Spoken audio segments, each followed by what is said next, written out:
Hello, so I'm having Guillory, and this is my New World presentation for Honors Humanities 101 at Nicholas State University. I will preface this presentation acknowledging that one of the criteria for our presentation was to make our presentation visually intriguing.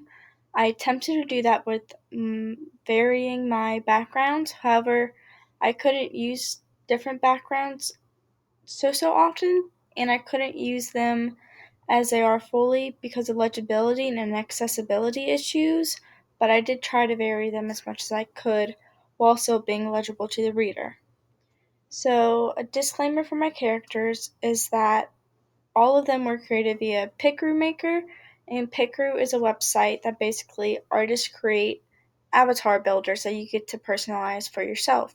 This one was created by Magical Pouch of Magic, which I put in my works cited, but I I edited the image, but they're the creator of the art.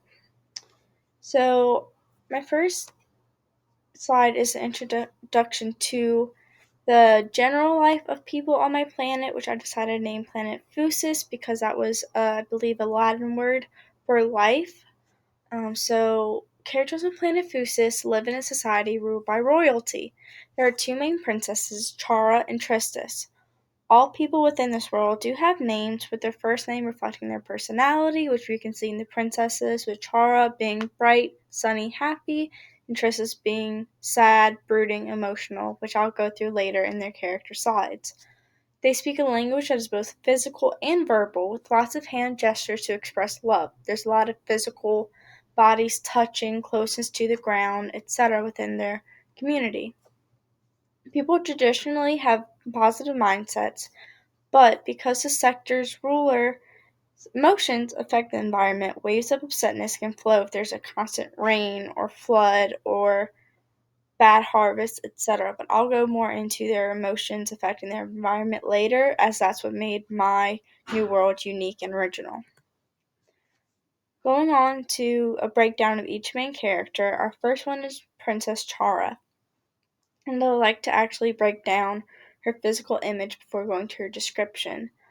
Princess Chara is a very happy-go-lucky girl, and as previously said, emotions affect the environment, so her kingdom has always been bright and sunny, I apologize, and I wanted to kind of represent a never-ending spring within her world, so it's a nice 70 degrees at all times. When she's happy, her eyes are green to reflect her closeness to nature, her hair's bright and golden for their sun, which is not our sun.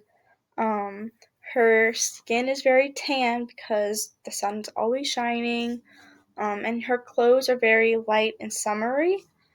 So, going down to her personality breakdown, the protagonist of this new world, she is bright and friendly. She rules most of the planet due to her kind nature and the perfect conditions she brings to the area she rules. She has an upbeat voice and sometimes talks too fast due to her excitement.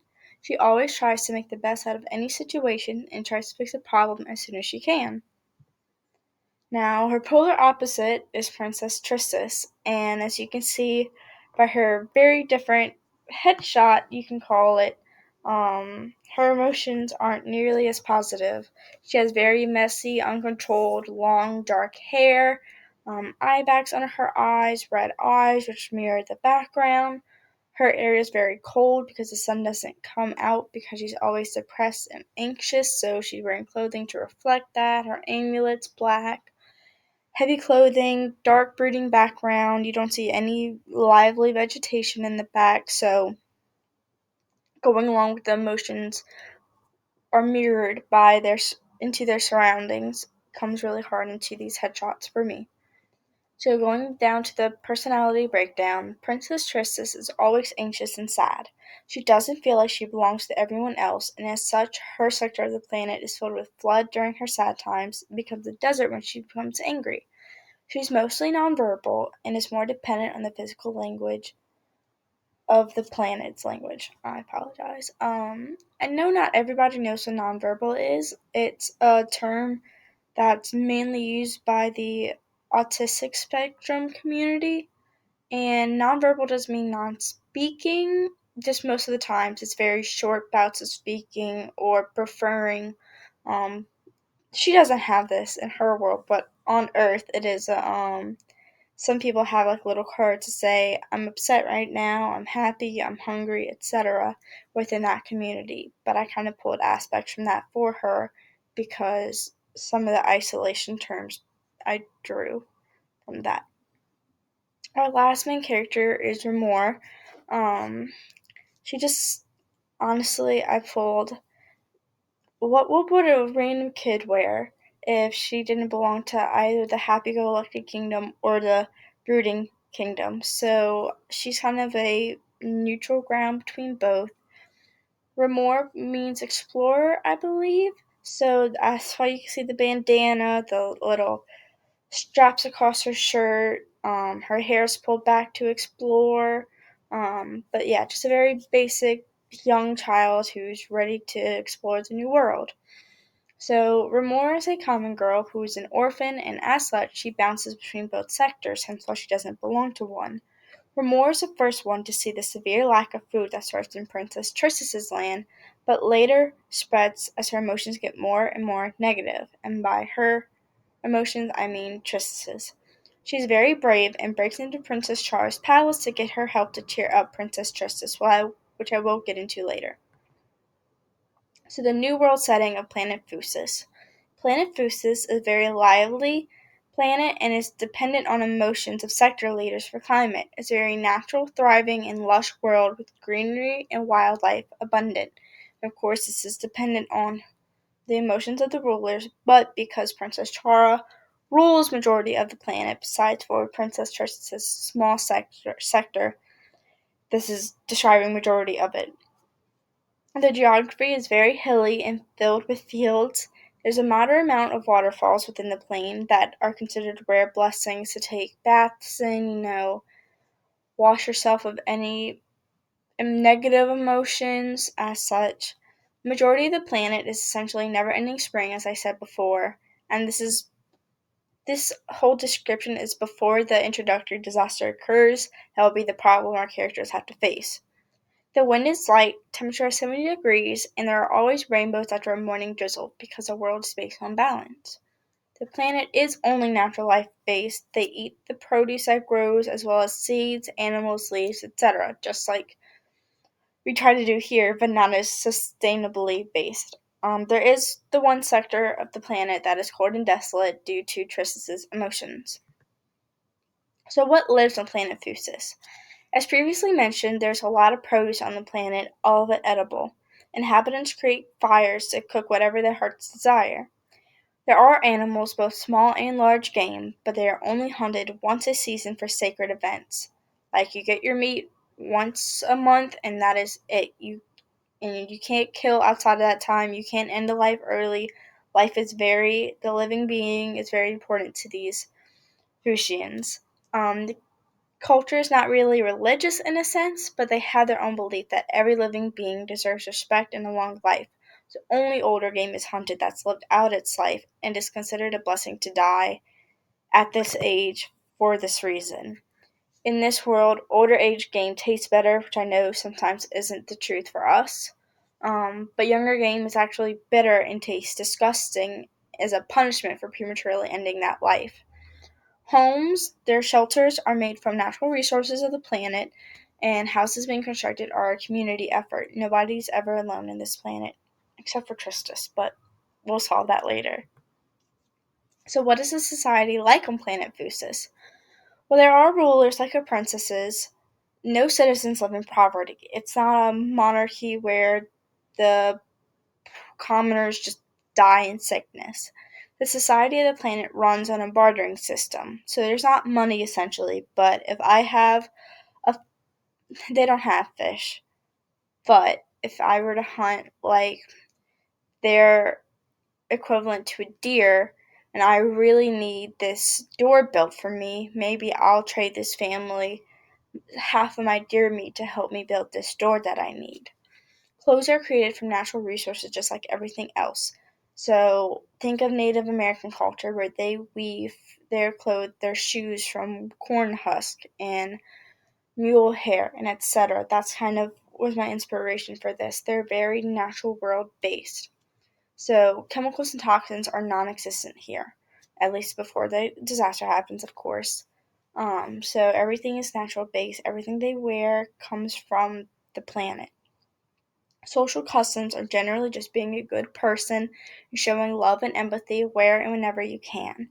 Crime is non existent in this world because it's not necessary, as everything is taken and given back to the planet. Nobody essentially owns anything.